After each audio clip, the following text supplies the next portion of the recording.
क्या आपने कभी सोचा एरोप्लेन यानी हवाई जहाज में पेट्रोल, डीजल या फिर कौन सा फ्यूल इस्तेमाल किया जाता है? फ्यूल टैंक हवाई जहाज के किस हिस्से में लगा होता है? हवाई जहाज कितनी स्पीड से उड़ता है और उड़ने के लिए कितना फ्यूल दरकार होता है?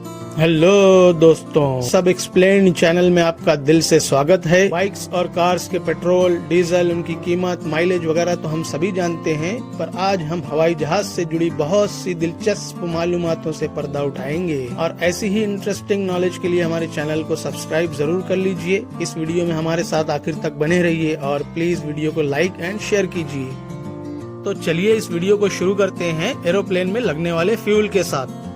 टरबाइन इंजन वाले या यूं कह लीजिए तमाम ही कमर्शियल और मिलिट्री जहाजों में जेट फ्यूल या एविएशन केरोसिन नामी फ्यूल इस्तेमाल किया जाता है। बेशक इसके अलग अलग टाइप्स और नाम हैं, पर इसे हम केरोसिन ही कहेंगे।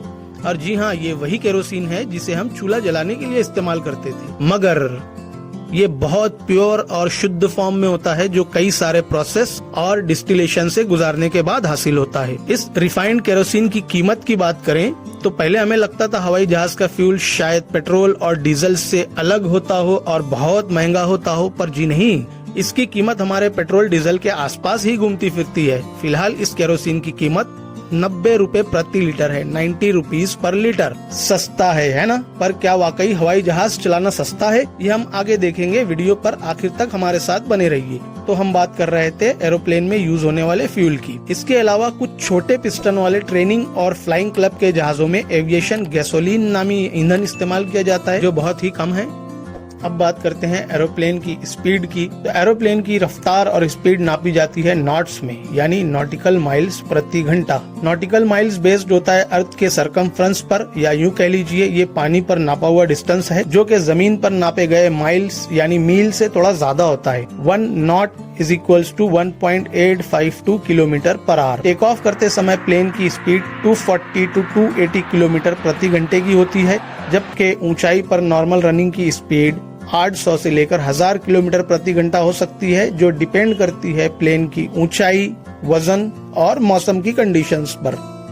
और अब प्लेन की सबसे इंटरेस्टिंग मालूमात, फ्यूल टैंक कहाँ लगा होता है और क्यों वहाँ लगा होता है। प्लेन में मेन फ्यूल टैंक और ऑक्सिलरी टैंक्स होते हैं, जो प्लेन के विंग्स, टेल और पैसेंजर सीट के नीचे सेंटर विंग पर लगे होते हैं। पर मेन फ्यूल टैंक प्लेन के लेफ्ट और राइट विंग्स में होता है, जी हाँ, जहाज के पंख में।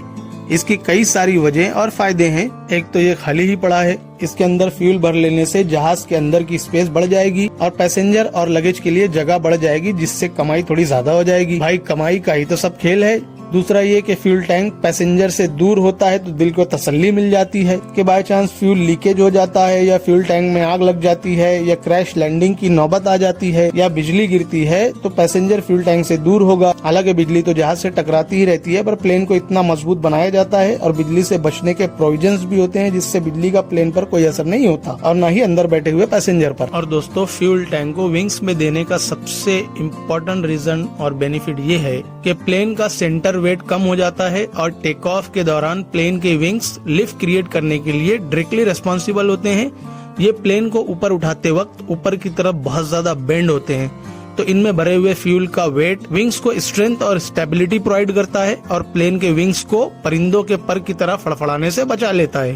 प्लेन के फ्यूल टैंक की कैपेसिटी 25,000 लीटर से लेकर 3,20,000 लीटर तक होती है।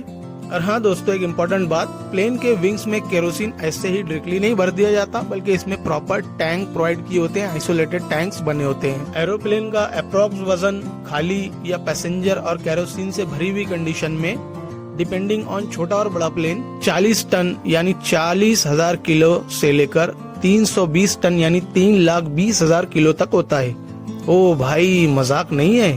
हाथी का वजन 7 टन तक होता है और बड़े से बड़े ट्रक का वजन 10-12 टन होता है। और प्लेन का वजन 40,000 किलो 40 टन से लेकर 320 टन तक होता है। अब बात करें प्लेन के माइलेज की, तो ये डिपेंड करता है प्लेन की साइज, उसके वजन, उसके उड़ने की स्पीड, ऊंचाई, मौसम और कई दूसरे फैक्टर्स पर यह डिपेंड करता है। प्लेन का फ्यूल कंजम्पशन 4 लीटर पर किलोमीटर से 12 लीटर पर किलोमीटर होता है, यानी 1 किलोमीटर चलने के लिए 4 लीटर से 12 लीटर तक का केरोसिन जलता है। अगर हम टाइम के हिसाब से बात करें तो अलग अलग प्लेन्स के लिए आधा लीटर पर सेकंड से लेकर 4 लीटर पर सेकंड तक का केरोसिन जलता है। इसको समझने के लिए हम दो अलग अलग प्लेन्स की एग्जांपल लेते हैं और मुंबई से दिल्ली का फासला तकरीबन 1150 किलोमीटर कंसीडर करते हैं। तो एयरबस 321 नियो जो कि 4 लीटर में 1 किलोमीटर चलता है, तो 1150 किलोमीटर चलने के लिए 4807 लीटर केरोसिन दरकार होगा और 90 रुपए प्रति लीटर से 4807 लीटर केरोसिन की कुल कीमत होती है 4,32,630 रुपए। यानी मुंबई से दिल्ली का फासला 1150 किलोमीटर तय करने के लिए एयरबस 321 नियो में 4,32,630 रुपए कीमत का केरोसिन कंज्यूम होगा। इसी तरह हम बोइंग 747 प्लेन की एग्जांपल लेते हैं जो कि 12 लीटर में 1 किलोमीटर चलता है, तो 1150 किलोमीटर रन के लिए 13,800 लीटर केरोसिन दरकार होगा। 90 रुपए प्रति लीटर से 13,800 लीटर केरोसिन की कुल कीमत होती है 12,42,000 रुपए। इस तरह बोइंग 747 को मुंबई से दिल्ली का फासला 1150 किलोमीटर तय करने के लिए 12,42,000 रुपए का फ्यूल यानी केरोसिन यूज होगा।